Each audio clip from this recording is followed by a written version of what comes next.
Hello everyone, and welcome back to Let's Play Dream Daddy. Last we left off, I was failing at a trivia game, and some of you are probably rolling your eyes at me right now, and I will accept that.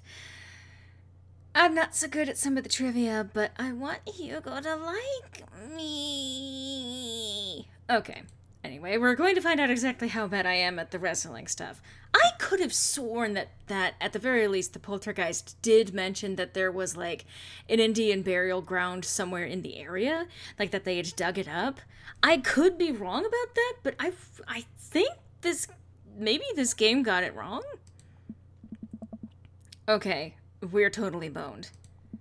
Hugo grabs my arm. Yes. Wait, I got this. Huh? Man, you know who I would want to wrestle with? Literally anyone. I crave human interaction. Please put me in a chokehold. Please. It has been so long since I have been held.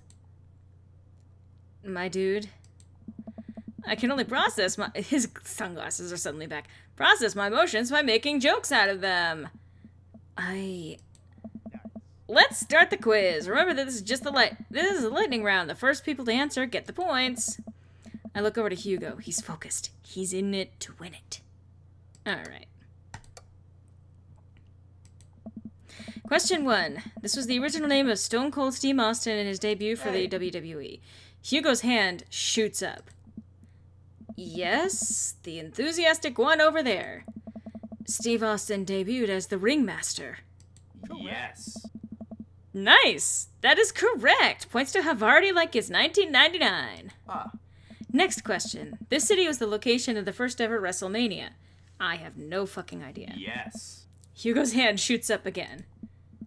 Yes, the one who looks like he has known the answer his entire life. Hey. The first WrestleMania was held in New York, at Madison Square Garden in 1985. Correct. Another correct answer for Havarti like it's 1999. Hugo's destroying these questions. He's so passionate about this. I've never seen him act like this before. It's honestly kind of hot.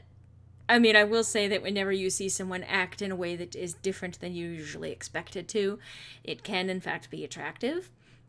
I think it's one of those things that when we see someone as literally two-dimensional, I suppose in this case that would be the case, but it's a lot easier to write them off. But as soon as someone shows a different side to their personality, which is why the makeover trope is so popular in movies and things like the girl changes her hairstyle and loses the glasses and suddenly she's attractive, or, you know, it can honestly be just something as simple as stepping outside of your comfort zone or showing a different side to you. As long as it's something that shows a little bit of confidence, as long as it shows that you are genuinely engaged with what you're doing, it can be very attractive to folks. So, ooh, a tough one. This title match went down in history as the shortest match of WrestleMania to date. Hugo jumps up, more excited than I've ever seen him. Dude, get out of his face. Ah. Chavo versus Kane! Incorrect. Ooh, sorry, bucko, but that is incorrect. The answer is actually Daniel Bryan versus Sheamus at WrestleMania 28. No, that's absolutely wrong. The real record is Chavo Guerrero versus Kane, WrestleMania 24, March 30th, 2008. Kane took down Chavo with one chokeslam and pinned him for the 3 count. I will not stand for this travesty. Hey man, I'm just reading from the card here. I don't actually write these. Well, you're still wrong.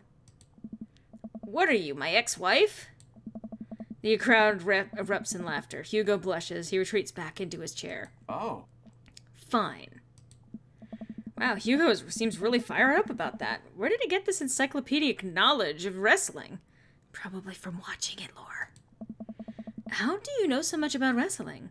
I don't know. Oh, you just pick stuff up. That sounds suspect, but it seems like he doesn't want to talk about it.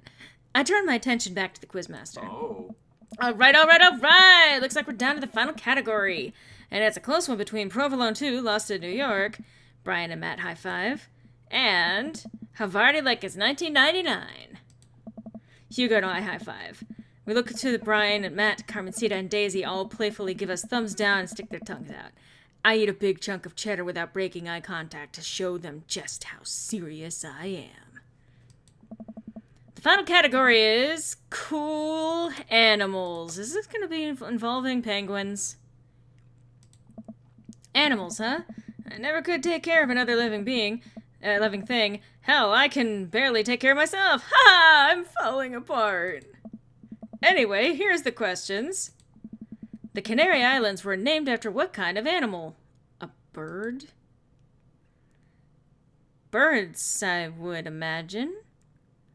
Although, again, that feels fake. Wrong. Oh, then it's probably fish, interestingly. I mean, wait, Canary Islands.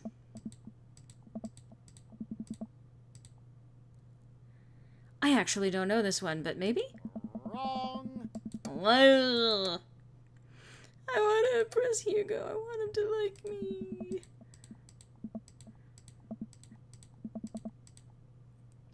Then it's probably dogs. That's right. Okay, yeah, there are... Okay. What is the last animal that appears in the dictionary?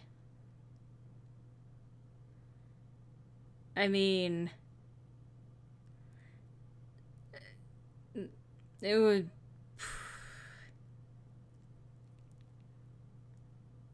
Correct. I mean, alphabetically. What mammal has the thickest concentration of fur in nature? Alright. Thickest concentration of fur? I would imagine that it might be the polar bear or the otter, weirdly enough. Incorrect.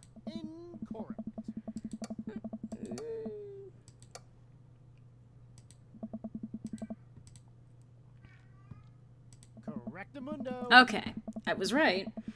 Alright, I'm just gonna come around and collect your scorecards and we'll see who came out on top. Remember, the winning team gets a $25 gift card to Phil's Auto Care. If you need a car part, Phil's will fulfill all your needs.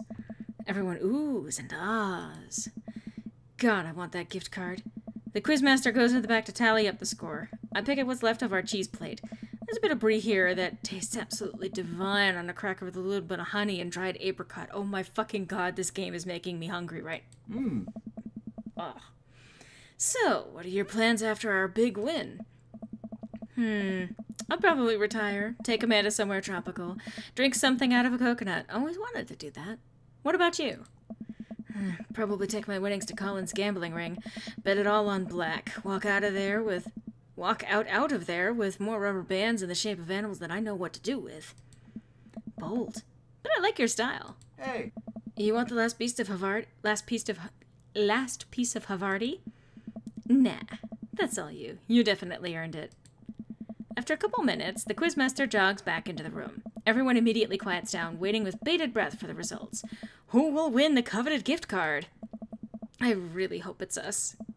Hey, everybody, we've had a great night. Lots of goose, lots of laughs, a little bit of light crying in the back, but that's neither here nor there. By a landslide, the winner of tonight's contest is...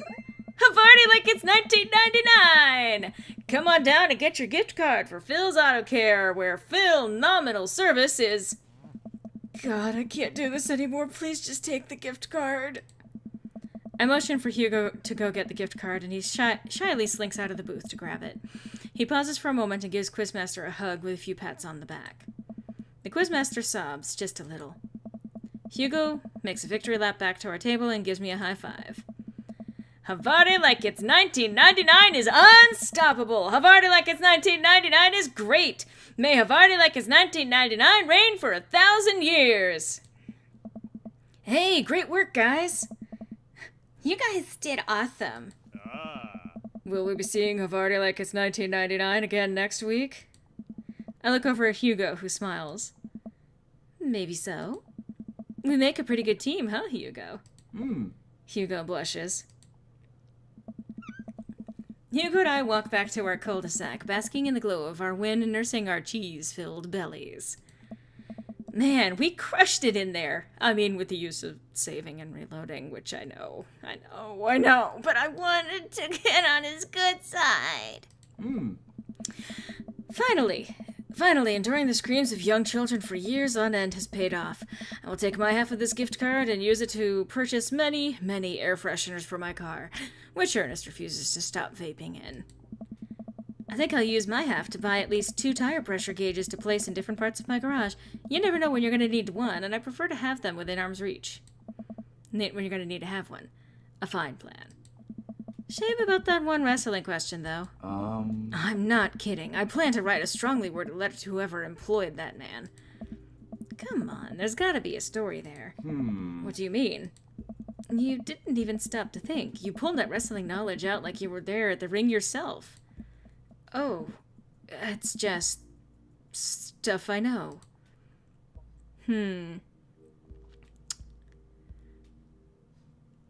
I don't want to immediately drive him off, but I am curious about this.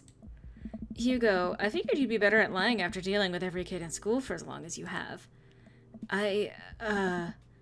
It's embarrassing. You know what's actually embarrassing? Not being able to explain basic algebra to your daughter. You know what's definitely not embarrassing? Knowing stuff about wrestling. Hugo sighs. Alright. If you really want to know, just follow me. Are you gonna punch me? Are you gonna wrestle with me? I love that those are the 2 options that I've gone to. On a date. Are you gonna punch me? Are you gonna wrestle with me? Hugo leads me to his house at the edge of the cul-de-sac. We step inside, and his house is exactly what I expected it to be. Neat and filled top to bottom with books and art. Welcome to my home. Sorry it's so messy. His house is actually spotless. I follow him down a hallway. What are we doing? Hugo opens the door and ushers me inside. It's pitch black. He closes the door behind us. Hugo flips a switch and I finally understand. Curio cabinets packed with in-box wrestling action figures line the walls, along with posters, cardboard cutouts, and every piece of wrestling memorabilia imaginable. A giant widescreen TV sits on a decked-out media stand. I'm speechless. I look over at Hugo, who's hovering by the door, doing everything to avoid eye contact. This is really embarrassing. I mean... Honestly, I love seeing people get passionate about their stuff, about the stuff that they care about. This is the coolest thing I've ever seen. Are you kidding?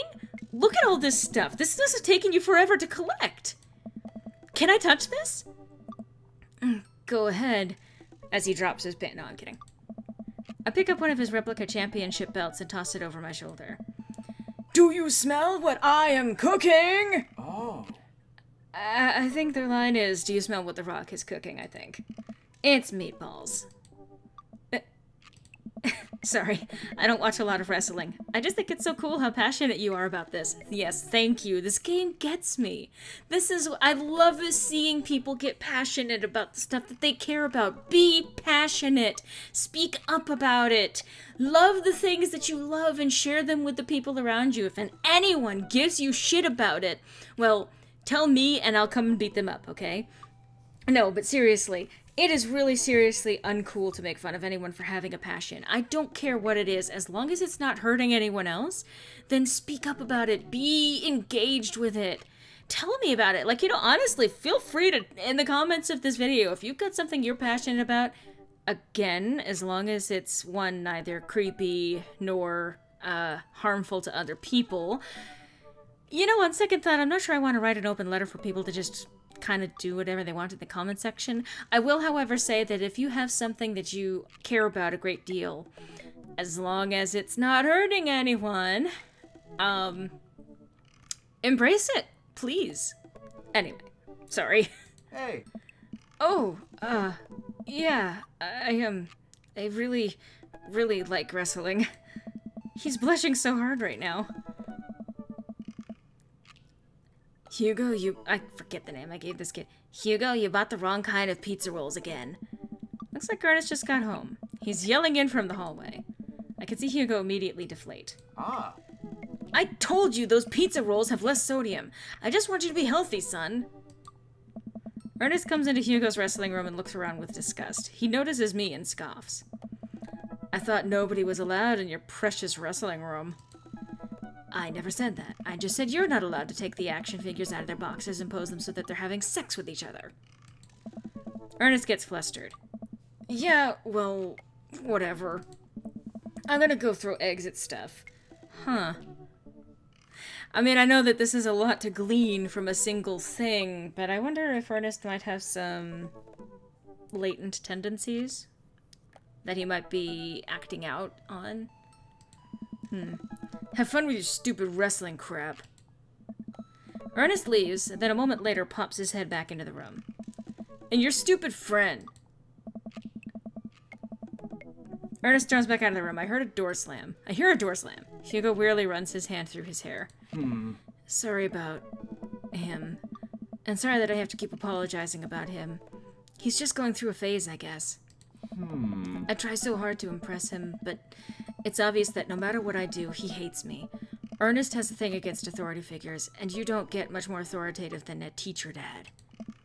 My ex, he gets to be the fun weekend dad, and I'm just Hugo, who makes Ernest eat his vegetables and turn his homework in on time.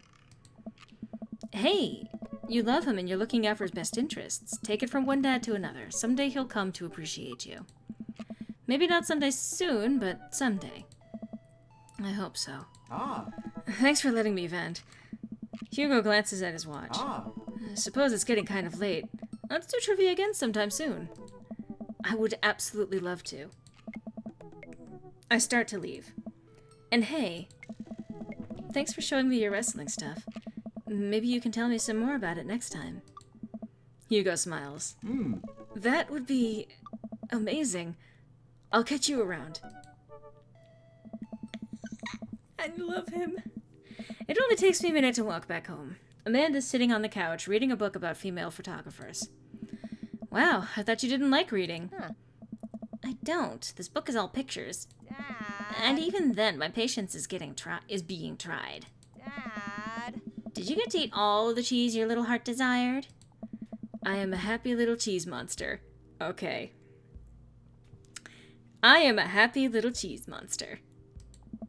But I made sure to leave room for dinner. Who wants breakfast for dinner? Hey. Hash browns! Okay. Toast dipped in egg! Alright. Blueberry pancakes! Well, only if you'll help me make them. Yeah. You know I'm the world's best blueberry sprinkler. Also totally amazing at heating up the maple syrup in the microwave. Now tell me all about that cheese board. Amanda and I spend the evening cooking an elaborate breakfast with everything we can find inside the fridge. I tell her all about the trivia, but leave out the parts about Hugo being into wrestling.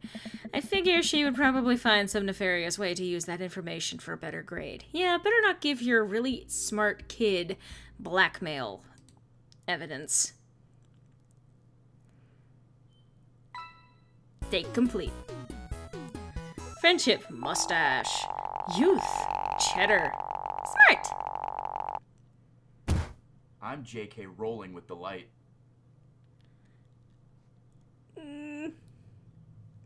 I'm very happy.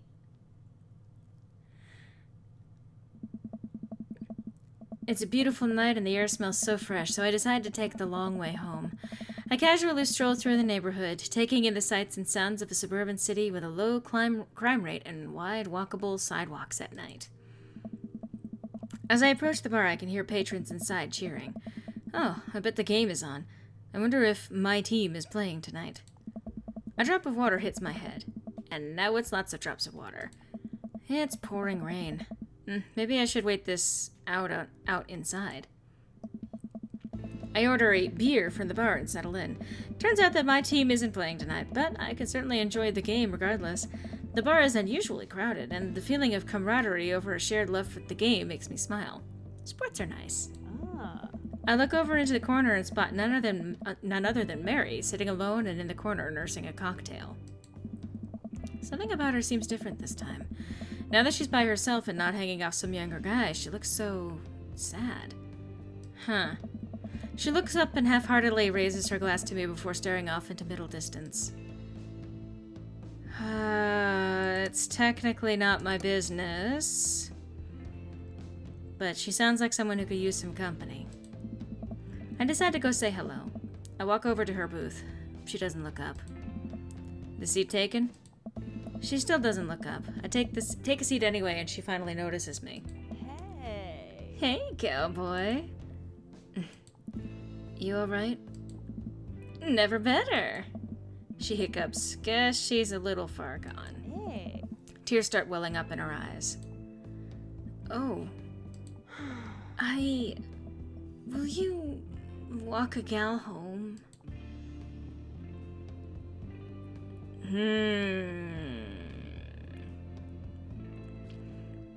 Again, I think she needs company, but I'm worried about where this is going. I slide out of the booth. Seems like Mary's having some trouble getting up. I reach out a hand to help her, but she waves me away. I got it. She clearly does not got it. You know what? Hang out here for a second. I walk over to the bartender and pay Mary's tab. Hey, I don't know if you remember me, but I live in Mary's cul-de-sac, and I'm just making sure she gets home safe tonight. I know you. Yeah, it's nothing weird, just... She usually has one of the bar staff walk her home, but I trust you. She doesn't, go home with... I don't really want to say it. One of the guys she meets. Nah. Ain't her thing. Huh. I head back to the booth. Mary stumbles out of the seat and directly into my arms. It's still raining a little bit. I take off my coat and hold it over Mary's head. Oh, I don't like where this is going. And I'm not entirely sure about my decision, and I'm not sure if this is going to be something that might end up hurting Joseph. But we're going to have to find out more about where this goes on the next installment of Let's Play Dream Daddy. I hope I'm doing the right thing. I guess the only thing you can do is hope you're doing the right thing. But I guess we'll have to find out next time. Hope to see you then.